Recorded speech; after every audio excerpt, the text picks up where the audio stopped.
Some people would like you to believe that it's only the left-wing crazies who are against the war in Iraq, but that is simply not the case.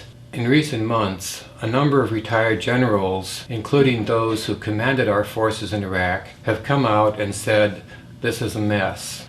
I'm going to read you some quotes from some of those people. In a long article in The Nation magazine, General John Baptiste says that Donald Rumsfeld was not a competent wartime leader. He made dismal strategic decisions that resulted in the unnecessary deaths of American servicemen and women, our allies, and the good people of Iraq. Rumsfeld, he said, dismissed honest dissent and did not tell the American people the truth for fear of losing support for the war. A retired three-star general says, "The only question is whether a war serves the national interest.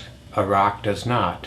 Retired Lieutenant General William Odom calls the Iraq War the worst strategic mistake in the history of the United States. And he says that U.S. strategy in Iraq, as in Vietnam, has served almost exclusively the interests of our enemies. Major General Paul Eaton says, "But we damned well know that the Iraq War we've won militarily is being lost politically."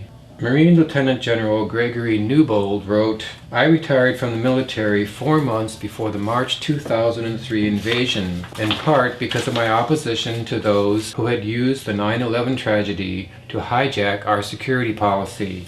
General Newbold says, "Our opposition to Rumsfeld was all about his accountability for getting Iraq wrong from day one." Retired two-star General Eaton, "The repeated rotations of Army reservists and National Guardsmen are hollowing out the U.S. ground forces. This whole thing in Iraq is going to fall off a cliff." In a more recent article in Time magazine, General Ricardo Sanchez, who commanded all our forces in Iraq, says that the Bush administration's handling of the war is incompetent and the result is a nightmare with no end in sight. He blames the administration for a catastrophically flawed, unrealistically optimistic war plan. After more than 4 years of fighting, America continues its desperate struggle in Iraq without any concerted effort to devise a strategy that will achieve victory in that war-torn country or in the greater conflict against extremism.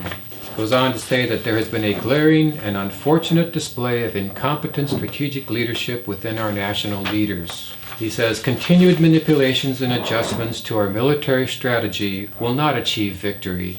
The best we can do with this flawed approach is to stave off defeat.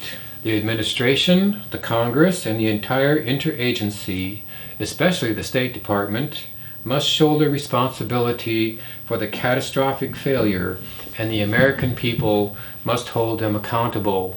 After reading all this, I find myself wondering, given that these generals, these men who served in Vietnam, these men who have commanded our forces in Iraq, these men who have been in charge of our military policy and strategy for decades, if these people are speaking against it, why can't people like Nancy Pelosi and Harry Reid and all of those Democrats be out there day after day after day saying, "Stop this war"?